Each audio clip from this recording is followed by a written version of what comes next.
17واں عام سوال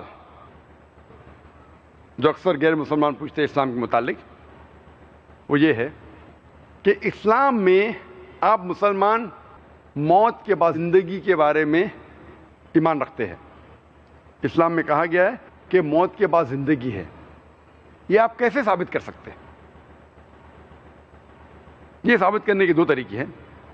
ایک طریقہ ہے کہ آج سائنس اور ٹیکنالوجی بڑھنے کے بعد ہمیں پتہ چلتا ہے کہ قرآن مجید میں 6000 سے زیادہ آیتیں ہیں اور ان میں سے 1000 سے زیادہ سائنس کے بارے میں علم دیتی ہمیں۔ آج سائنس اور ٹیکنالوجی بڑھنے کے بعد ہمیں یہ پتہ چلتا ہے کہ جو بھی کچھ قرآن مجید کہہ رہا ہے، تقریباً 80% جو بھی کچھ قرآن مجید میں لکھا ہے، آج سائنس اسے 100% تسلیم کرتی ہے۔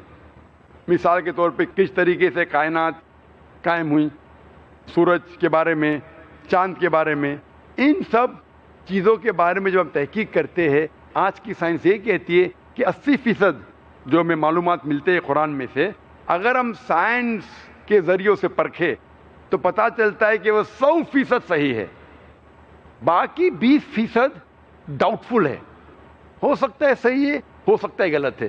اس میں سے ایک پوائنٹ بھی نہیں ہے، ایک آیت بھی نہیں ہے جسے سائنس نے غلط ثابت کیا ہے۔ کچھ چیزیں سائنس یہ کہتی ہے کہ سائنس ابھی اتنی ایڈوانسڈ نہیں ہے، اتنے آگے نہیں پہنچی کہ وہ اس قرآن مجید کے آیت پہ کچھ کہہ سکے۔ تو 80% قرآن مجید کا تقریباً 100% صحیح ہے، 20% ڈاؤٹ فل، نہ صحیح نہ غلط۔ تو میری منطق، میری لاجک یہ کہتی ہے اگر 80% 100% صحیح ہے اور 20% ہمیں نہیں پتا کیونکہ سائنس اتنی ایڈوانس نہیں ہے، تو میری لاجک یہ کہتی ہے کہ یہ 20% بھی انشاءاللہ صحیح ہوگی۔ It is not a blind belief, یہ اندھ وشواس نہیں ہے، یہ وشواس ہے منطق کے بل پر، بیسڈ آن لاجک۔ اور اس 20% میں سے ایک چیز ہے موت کے بعد زندگی۔ سائنس اتنی ایڈوانس نہیں ہے یہ پہچاننے کے لیے کہ موت کے بعد ہے زندگی۔ دوسرا طریقہ لوگ کو بتانے کے لیے کہ موت کے بعد زندگی ہے وہ یہ ہے، سپوز مثال کے طور پہ اگر میں مثال کے طور پہ یہ ثابت کرنے کے لیے، موت کے بعد زندگی کو ثابت کرنے کے لیے اونلی ہائپوتھیٹیکل، مثال کے طور پہ میں ایک ناستک ہوں اور میں ایک اسمگلر ہوں، دنیا میں سب سے بڑا اسمگلر، سب سے طاقتور اسمگلر، سب سے طاقتور چور، لیکن میں لاجیکل ہوں، میں سائنٹیفک ہوں، میں جو کچھ کرتا ہوں سائنس کے بنیاد پر کرتا ہوں اور منطق کے بنیاد پر کرتا ہوں۔ اور میں آپ سے پوچھنا چاہتا ہوں، آپ لوگوں سے جو یہاں ہیں، ایک آسان سوال، چوری کرنا بری بات ہے کہ اچھی بات ہے؟ بری بات ہے، ماشاءاللہ۔ یہاں بڑے مجمع میں ماشاءاللہ 1 لاکھ سے زیادہ لوگ ہیں، یہاں کوئی بھی کہتا ہے کہ چوری کرنا اچھی بات ہے؟ ہاتھ اوپر کیجئے۔ کوئی بھی کہتا ہے کہ چوری کرنا اچھی بات ہے؟ نہیں ہے، ایک بھی شخص نہیں کہہ رہا ہے، یہاں ایک بھی شخص نہیں کہہ رہا ہے کہ چوری کرنا اچھی بات ہے۔ سب لوگ مانتے ہیں کہ چوری کرنا بری بات ہے، ماشاءاللہ۔ ابھی مثال کے طور پہ جیسا میں کہہ رہا تھا کہ میں ایک ناستک ہوں، مثال کے طور پہ، الحمدللہ مانتا ہوں اللہ میں، لیکن مثال کے طور پہ اگر میں ناستک ہوں اور میں سب سے بڑا ڈاکو ہوں دنیا میں، سب سے طاقتور چور ہوں، سب سے بڑا اسمگلر ہوں، لیکن میں سائنس اور ٹیکنالوجی میں مانتا ہوں، میں منطق میں مانتا ہوں، میں لاجک میں مانتا ہوں، اتنا بڑا مجمع ہے ماشاءاللہ، 1 لاکھ سے زیادہ لوگ لگتے ہیں اس مجمع میں، میں پوچھنا چاہتا ہوں آپ صرف مجھے ایک وجہ بتاؤ، 2 نہیں، 3 نہیں، 4 نہیں، ایک وجہ بتاؤ کہ چوری کرنا میرے لیے برا کیوں ہے، اور میں چوری کرنا چھوڑ دوں گا۔ میں سب سے بڑا چور ہوں، سب سے طاقتور اسمگلر ہوں، سب سے پاورفل ہوں، اور میں لاجیکل ہوں۔ ایک وجہ صرف بتاؤ، 1 2 3 نے، منطق کے ذریعے، سائنس کے ذریعے۔ میں اندھ وشواس میں نہیں مانتا ہوں، سنی سنائی بات میں نہیں مانتا ہوں، منطق کے ذریعے، سائنس کے ذریعے، لاجک کے ذریعے ایک وجہ صرف مجھے بتاؤ کہ چوری کرنا بری بات ہے اور میں چوری کرنا چھوڑ دوں گا. آپ میں سے کوئی اتنے لوگ سب لوگ کہہ رہے تھے بری بات ہے بری بات ہے. مجھے ایک وجہ بتاؤ کہ میرے لیے بری کیوں ہے اور میں چوری کرنا چھوڑ دوں گا. کیا پولیس پکڑ لیں گی؟ بھائی صاحب بولتے ہیں پولیس پکڑ لیں گی. بھائی صاحب میں سب سے طاقتور چور ہوں. پولیس میرے کھیسے میں, منسٹر میرے کھیسے میں, دے آن مائی پیرول, میں ان کو ہفتہ دیتا ہوں. کوئی پولیس مجھے نہیں پکڑیں گی. عام چور ہوئے گا تو پولیس پکڑے گی. میں بہت طاقتور چور ہوں. پولیس میرے کھیسے میں, منسٹر میرے کھیسے میں. آپ ایک وجہ بتاؤ کہ کیوں چوری کرنا بری بات ہے اور میں چھوڑ دوں گا.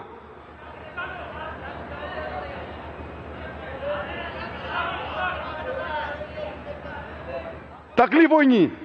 میں جس کو چوری کروں گا اس کو تکلیف ہوئیں گی.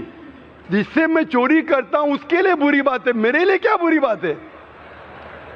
میں آپ سے کہہ رہا ہوں کہ میرے لیے بری کیوں ہے وہ کہیے. جس سے میں چوری کرتا ہوں چاہے ₹1,00,000 ہو اس کے لیے برا ہے, میرے لیے تو اچھا ہے نا. میں نئی گاڑی خرید سکتا ہوں, اچھی گھڑی خرید سکتا ہوں, اچھا بنگلہ خرید سکتا ہوں, دنیا میں گھوم سکتا ہوں. اگر میں چوری کرتا ہوں 2 لاکھ 5 لاکھ 10 لاکھ تو میرے لیے تو اچھی بات ہے نا. میں یہ کہنا چاہتا ہوں آپ بتائیے مجھے میرے لیے کیوں بری ہے اور میں چوری کرنا چھوڑ دوں گا.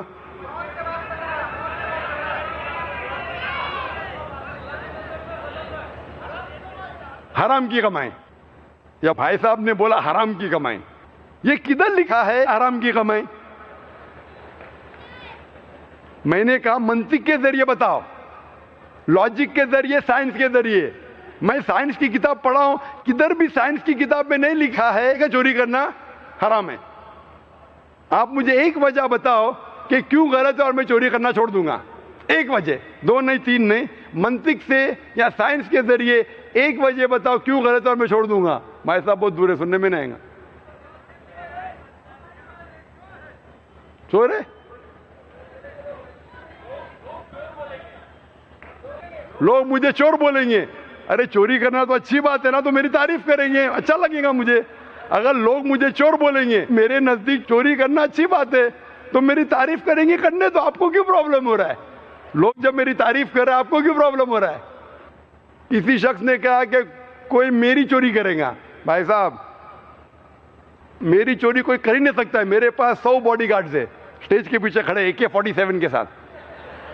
میں دوسرے کی چوری کر سکتا ہوں, میں سب سے طاقتور ہوں, میری چوری کوئی کر ہی نہیں سکتا ہے.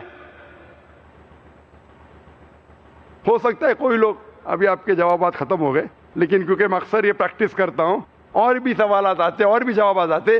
کوئی کہتا ہے کہ اگر آپ چوری کریں گے, اگر آپ چوری کریں گے آپ کے کانشینس کو بائٹ ہوئے گا.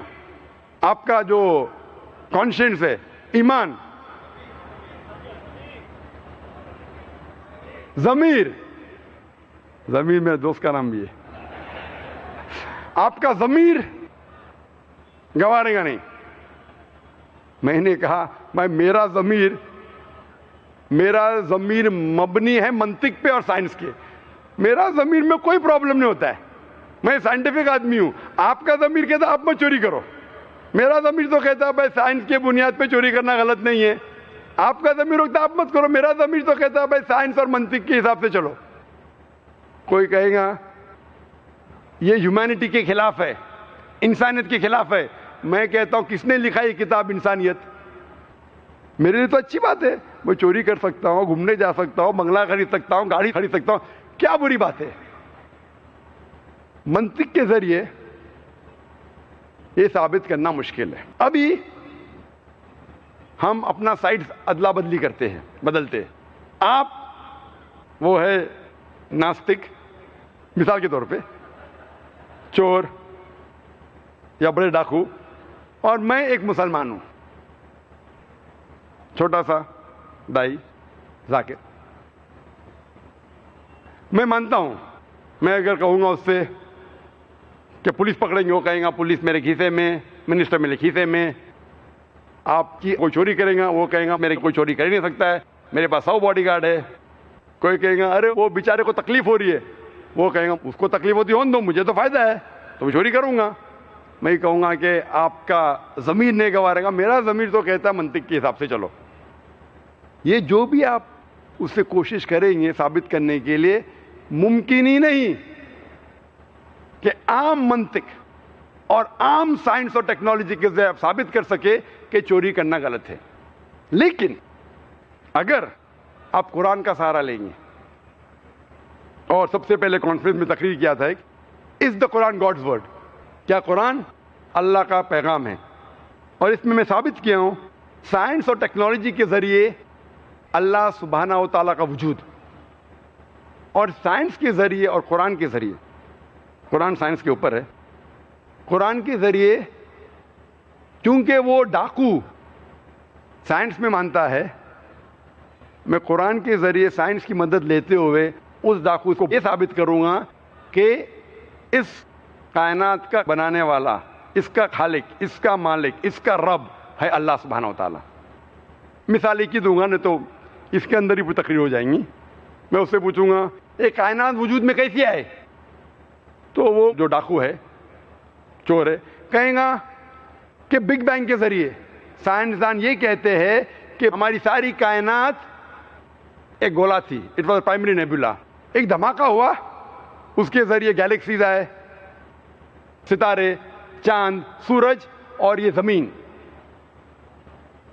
تو میں کہوں گا یہ کب پتا چلا آپ کو؟ وہ کہیں گا 40 سال پہلے.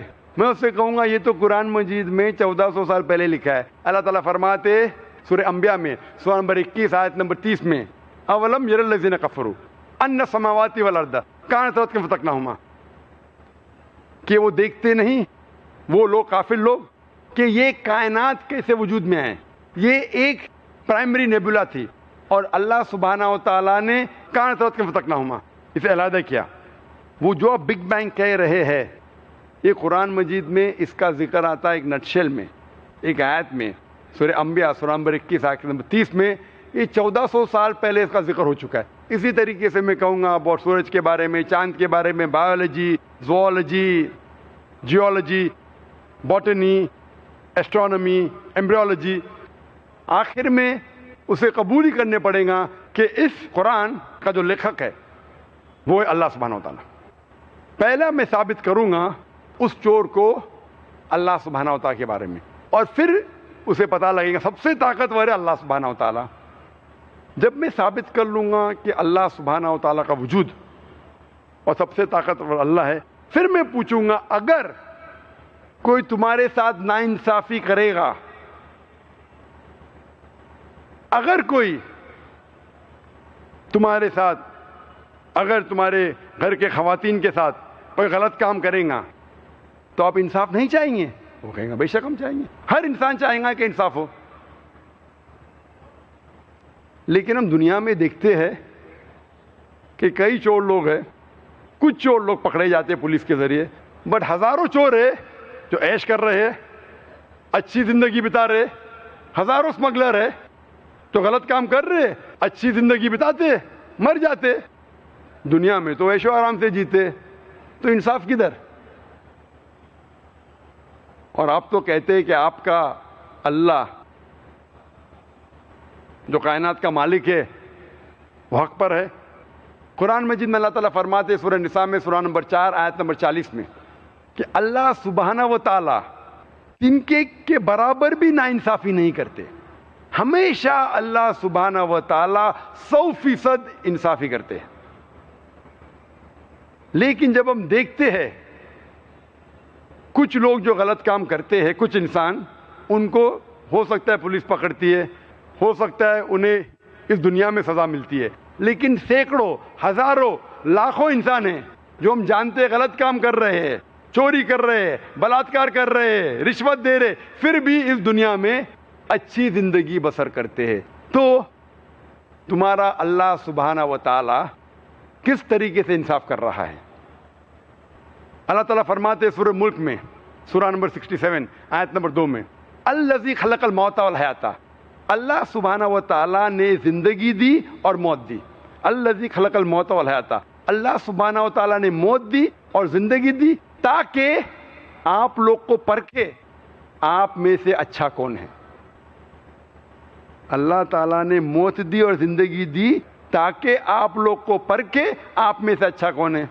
اللہ تعالیٰ فرماتے ہیں سورہ عمران میں سورہ نمبر 3 آیت نمبر 185 میں 185 میں کل نفس ذائقۃ الموت، ہر نفس موت کو چکیں گی،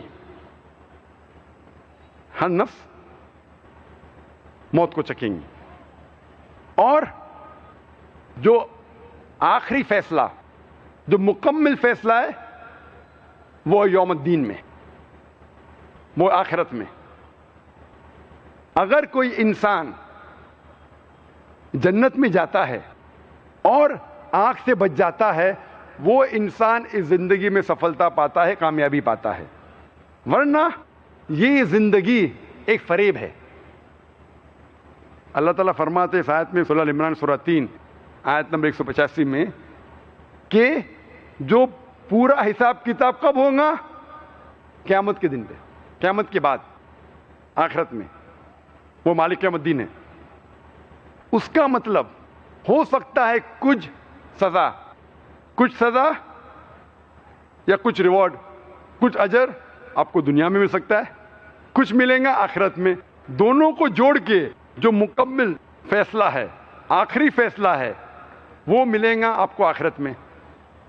تو ہو سکتا ہے کہ ہزاروں لوگ، لاکھوں لوگ ہیں جو غلط کام کر رہے اور اس زندگی میں وہ عیش و آرام سے جیتے ہیں. تو ہمیں لگتا ہے کہ وہ تو اس زندگی میں سفلتا پا لیا، کامیابی پا لیا. لیکن یہ زندگی آخرت کے زندگی کے حساب سے بہت کم ہے. ایک انسان عام طور پہ کتنے سال جیتا ہے؟ 50 سال، 60 سال. کوئی مرتا ہے 20 سال کی عمر پہ، کوئی 50، کوئی 90، کوئی 100. عام طور پہ 50 سے 60 سال ایوریج ہے. لیکن آخرت کی زندگی ہمیشہ کے لیے. تو آخرت کے مقابلے میں یہ دنیاوی زندگی 0.0000001% بھی نہیں ہے. تو اگر آپ یہاں بچ جاتے ہیں، آخرت میں تو ہوگا فیصلہ. مان لو ہم جانتے ہیں کہ ہٹلر نے 60 لاکھ یہودی کو جلایا، 60 لاکھ یہودی کو مارا. He incinerated 6 million Jews. میں کہنا چاہتا ہوں اگر آج کی پولیس ہٹلر کو پکڑتی ہے، آج کا جج، آج کی پولیس ہٹلر کو کیا سزا دے سکتی ہے؟ جو انسان نے 60 لاکھ انسانوں کی ہتیا کی، انہیں جلایا، آج آپ اسے پکڑیں گے تو کیا سزا دے سکتے؟ میکسیمم، سب سے زیادہ آپ ہٹلر کو جلائیں گے. اس کا مطلب ایک موت کا بدلہ، باقی 59,99,999 لوگ کا کیا؟ یہ تو انصاف نہیں ہوا. لیکن اللہ سبحانہ و تعالیٰ فرماتے قرآن مجید میں سورہ نساء میں سورہ نمبر 4 آیت نمبر 56 میں، آیت نمبر 56 میں، جو لوگ اللہ کی نشانیوں کو جھٹلاتے ہیں، اللہ سبحانہ و تعالیٰ آخرت میں انہیں آگ میں ڈالیں گے. اور جتنی بار ان کی چمڑیاں جلیں گی، اتنی بار اللہ سبحانہ و تعالیٰ انہیں نئی چمڑی دے گا تاکہ وہ درد کا احساس کر سکے.